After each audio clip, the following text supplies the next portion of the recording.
I've got, Yeah. Hey, welcome back to another episode of the Xray Podcast. I'm Julio. and I'm Robert Barbosa. So we're gonna talk about we're gonna react to a video that one of my favorite podcasters out there, which is Matt Kim. If you follow him on Facebook or TikTok or YouTube, follow him. Free Matt Kim. Love his channel. It's pretty good. I love the way he just talk and kind of like express his Yeah. what he thinks. Very open minded. Him and his partner. I love it. If you want to see them in our podcast, let us know. Yeah, I let us will know. reach out. I'm pretty good finding people. Roberto is pretty good finding people. Somewhat, yeah, So you much. know. Yeah. So if you want them to see them in our podcast, let us know. I will do my best to find them. All right, let's right. check this video out. All right. I saw trending right now is this report that Trump is mad at Netanyahu.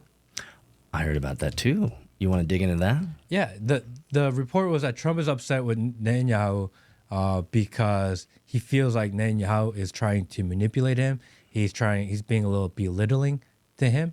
That he is not being overly cooperative, and he is trying to forcibly push the United States to join them in a war with Iran. And because of that, Trump is trying to distance himself. It looks like J.D. Vance, who was supposed to go to Israel, has canceled his trip also.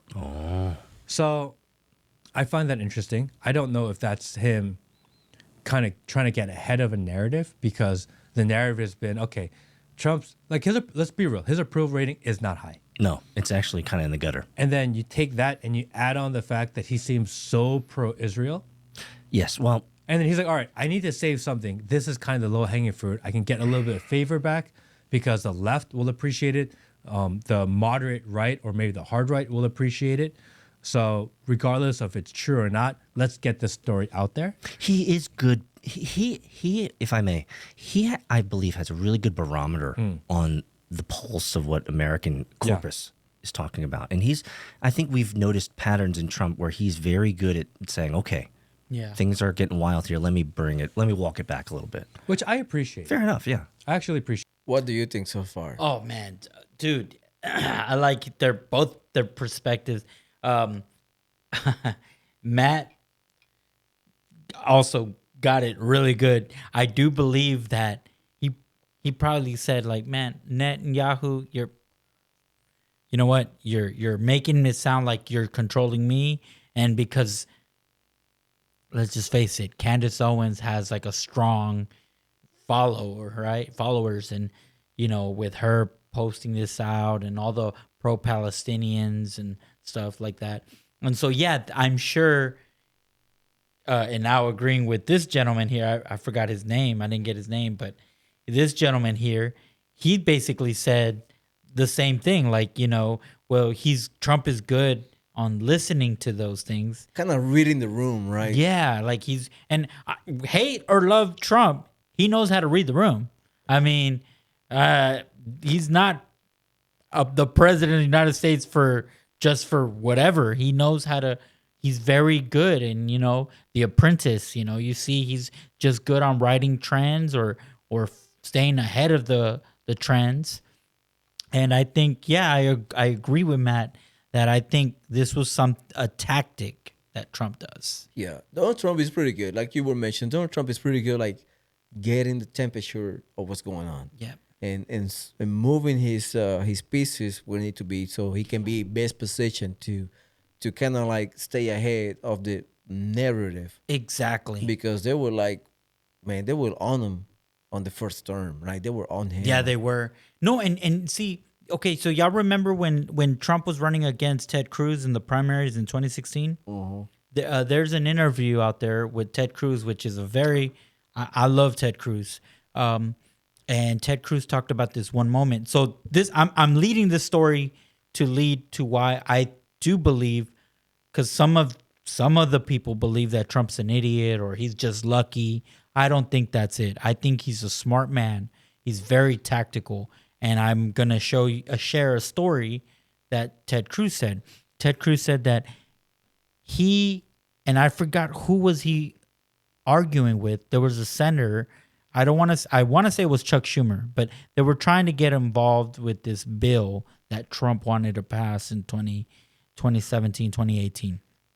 And Trump invited Ted Cruz and that other senator, which I believe it was Chuck Schumer. I don't know if it was or not, but he invited them, had them over to the White House, had dinner, and Trump said, "Hey, Ted, this senator said this and this and this about you. How does that make you feel?" In front of them. And Ted Cruz, it said in his mind on his podcast, he said, he goes, "Man, when Trump said that, I was like, this son of SOB. He's putting me, this son of a bitch is putting me in a position where he's triggering me to start something." So he goes, "I had to indulge it, and I said, oh, well, I don't feel this." And then he goes and tells the senator, "Hey, Ted Cruz says this about you. And what do you think about that?" And then they're going at it. And then they're talking. And Ted Cruz said that he saw Trump and he was just like this, just listening. Ted Cruz says when he walked out of there that day, he feel like this guy gets off on starting conflict, right? Well, anyways, Trump says, "Hey, I'll meet y'all here again tomorrow." He brings them back tomorrow. The next day, Trump says, "Hey, on the bill, I think we reached a compromise. Here, read this, read this. What do you think?" Ted Cruz says, "Son of a bitch. Everything we were arguing about, he found a compromise."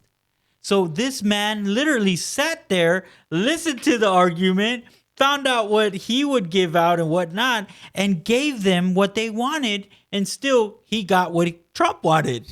So it's like, The dude, art of the deal. in the art of the deal. Yeah, so he got them to if that doesn't say that man's smart and tactical, I don't know what. Yeah, No, man. I'm telling you, that's why I love Daddy T. yeah, exactly. That's why I Papa love him. Trump. Papa Trump, Trump Daddy, whatever you want to call it, is because he know how to leverage everything. I mean, like you were saying, they were discussing. Yep. They express their feelings. They express what they want, what they don't want in a different way. Trump listened and be like, "Oh, okay, you can give this away. You cannot compromise that, and you do the same. All right." And then he wrote it down. There we go. And it's funny because right around that time, Ted Cruz kind of didn't like Trump because remember, Trump would call him lying Ted and, Yeah, I remember exposed that. a bunch of stuff. And so, There was a bit of a struggle between Yeah. the rhinos and Trump. but I will tell you this though, Matt, I think he hit the nail in the head when he said that he got ahead of a narrative. Yes, I do believe that because Me too.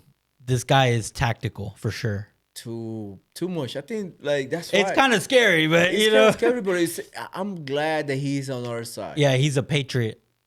I'm glad that Because he is. and see, look for Just all you imagine if he was a leftist, exactly. Look, bro. oh, yeah. But regardless, look, I will say this: if you guys think that I'm just brainwashed or whatever, look up the speech that Donald Trump spoke to Oprah Winfrey in the 80s. Oh, I believe it was 1984. If Dude, I'm not mistaken. same. He's the same narrative, the About same China, ideology. China taking jobs and all About that stuff. Japan and it's the same speak. His belief did not change. It not faltered. It stayed the same. Obviously, and I invite everybody to go to Netflix. There is a documentary about Trump that came out in 2018, and it's a guy that hated Trump, and when he finished the documentary, he became a Trump supporter. But it's on Netflix, and I think it's called The American Dream or something. Mm-hmm. I invite everybody to watch that. If you hate Trump, watch that, and you either hate him more or you'll love him. But I really like Matt's perspective on this. Yeah, Being ahead of the narrative. I like it too. Shit. I don't know how true that is. I don't know if there really are rifting between the two. I don't know that. Like, there's no way to know. Yeah. But the fact that they're letting that story go out there, just a signal that they're paying attention to what people are thinking about, I appreciate at least that. And maybe maybe that's giving credit for doing too little. Yeah. But I think we're at a place where we've been so disappointed with so many things that it feels like a little win. Just a quick break before this video continues. Yeah. If you haven't signed up for Soji, Does feel like a little win. Now, so there's the dissonance that I have with Trump is he has not been ridiculously aggressive with his support of Israel. But he has said on news, and you guys can see this, where he said neutral to somewhat positive things about them. He's never been overtly negative. However, the dissonance that I have is that regardless of what the talking head says, my money, your money's still going overseas. And so that dissonance is the conflict that I have. It's like you're still sending money. You're trying to distance yourself from the messenger or Netanyahu, Bibi. But at the same time, like, why are you still sending money? And so that, like, when is the kind of pulling back from the support socially also actually pragmatically is affected? When are we going to slow down the bankroll? I got something to say. Gives I got something to say about that. So that's the difference between JFK and Donald Trump. Because from the JK files, we're reading out that the Bushes and Israel had something to do with that. So, and it's out there. The classified Glenn Beck has actually got a special. If you have the Blaze, I invite you guys. But back to my point is the difference between JFK and Donald Trump is Donald Trump knew not to defund them because Israel, that's all seems that they care about. You know? They want the money. So, he's still doing his agenda, but making sure he's not putting a target on his head more, which he already has enough targets, pointing at him. But yeah, I honestly think the reason why Donald Trump is doing that is because he's also understanding that he doesn't have the full power just yet because Israel, is intertwined with. Imagine like weeds and grass. The weeds sometimes get so mixed with the grass that you just can't, differentiate. Exactly, and that's what's going on. We have a lot of lobbyists per se, right, that are tied into foreign government, and that's what we call the deep state. And honestly, we haven't got rid of them. That's why I think Pam Bondi and Cash aren't going so hard on Jeffrey Epstein, because Do you think they sold out? I don't think they sold out. I think they're just being strategic. Again, if they came all balls to the walls hard, like, boom, arresting everybody, they don't know who's all really involved. There's still people out in there, and little by little, which sometimes I think that's why they let certain mistakes happen to find out the leakers. Which this last time, remember Pete's Hegseth, he got in trouble because of something about an app, right? That they messaged the news media guy and this and that. But so I think, they did that on purpose to see who's the leaker. But now it's to the point where they're smart too, so they're not going to leak right now. So I don't think they feel confident to do and act on that. So I'm giving them grace, but I could be wrong. Maybe they did sold out, But I'd like to believe and have hope that they're just doing everything strategically. I honestly think just by the little that we've seen, Donald Trump is pretty smart. Yeah, I hope so too. I hope everything is just strategic. They're moving the pieces. That they just like kind of getting all the evidence that they need just to once they file for a charges and stuff like that. It's just like they cannot be undone. It's just like, hey, this is the facts, this is the charges, and that's it.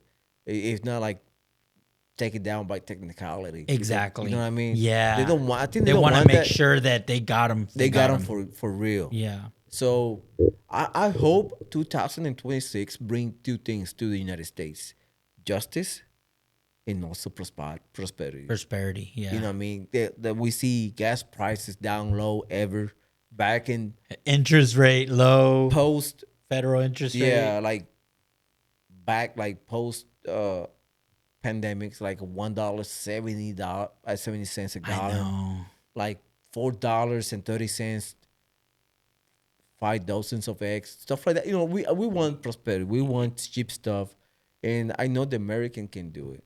And I believe it too. And the reason why it also makes sense to me that he is doing that, because if you notice, Donald Trump trolls. It's kind of like he does something to like shake up the room, and then those evil entities expose themselves. Because what the other day he got on True Social and he posted the Hillary Clinton about how did all these people die that were around Hillary Clinton, and we're looking into that. You know, he trolled that, and everybody lost their mind. They're like, oh my gosh, he's gonna go after Hillary Clinton. So I'm thinking he's doing that just to make sure whoever's in the room, you know, kind of like exposes themselves. But they're also smart too, you know, because if we're thinking about it, they know, you know. Yeah, they know. But I think it's gonna take more than 4 years to actually get the deep state out of our government. But at least, hey, if we can get 1 or 2, I'm happy with that. Definitely. And you know, but dude, that's why my opinion is that the reason why Donald Trump hasn't gone so aggressively against that is because that's the difference between him and JFK. 'Cause JFK did go full retard on them, and Yeah. look what happened. Yeah, he didn't 180 days. Yeah, he didn't last 6 months into Yeah. presidency. Damn, that's crazy. All right, guys. Hey, thank you for watching. I really appreciate it. And once again, please like, share, and subscribe. Yep. And if you disagree, go in the comments, but do it respectfully, please. All right. Cheers and have a good one. Bye-bye.